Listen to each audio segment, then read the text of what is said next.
No, Jen, no, actually, you brought up a couple really crazy things I've been telling my students. One of them, so when I went through the exam, about 2 weeks before the test, and I've been studying from like January through, is well beyond those. But when I was studying for all four parts at once, about 2 weeks before the exam, I started missing questions on the multiple choice. And what happened was, I think you could literally, to your point, you can start like psyching yourself there, and there are diminishing returns. And so at that point, I basically just, okay, just read, don't do anything else, but just read, like when I'm advising students. So it almost kind of sounds like that there can definitely overstudy.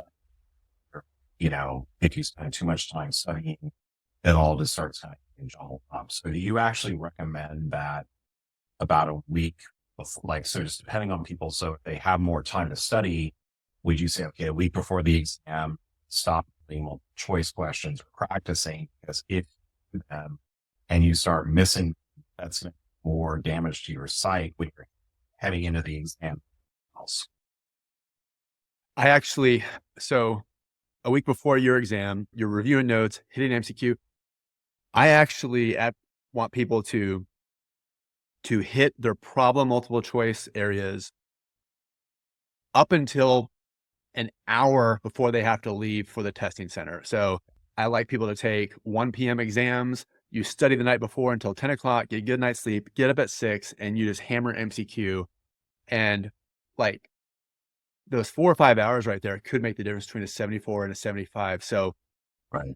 like if you're weak in an area, just embrace it and go in and try to get something, try to salvage something from that weak area to where on exam day, you're like, oh man, I don't remember anything about this one aspect of leases, but I know it's one of these two answers. And so it gives yourself a fighting chance. Yeah.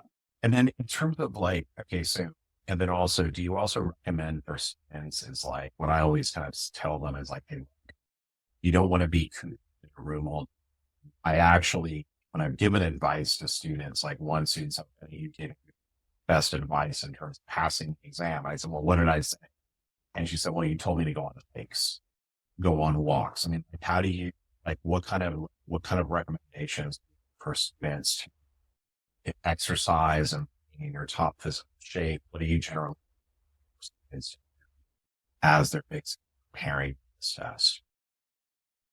Eating well, like how do you suggest, like aside from Yep. this, and like, how do you be like the top physical position? What do you kind of, how do you kind of advise you expense for students on?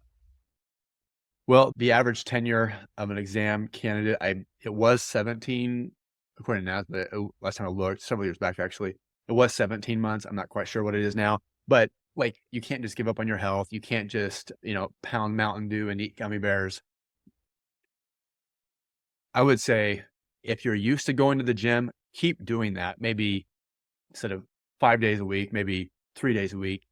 Like you still have to have that outlet. You still have to, if you have relationships, invest in those relationships. If you have kids, you have to keep Sure. being a father or a mother. Life still goes on. You still have to do those healthy things.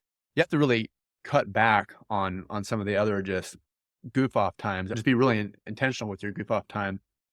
But especially if someone is studying full time and they're in their apartment or their house, I recommend that people leave the house every day and go to like a coffee shop or the library and like treat it like a job because you want to have like a mental separation between home life, goof off life, chill life and work. That's especially important for people who are studying full time. And then at your house, either have a room or a corner of the room or like a coffee table, like a small little table in the corner of the room. And like the only thing that you do there is study. You don't look at Facebook. You don't do anything else. You only study there. And that also helps separate. Okay. When I sit here, I study. When I'm in the living room, I can do whatever. And so you still have to do the healthy things and you have to, when it's study time, it's study time.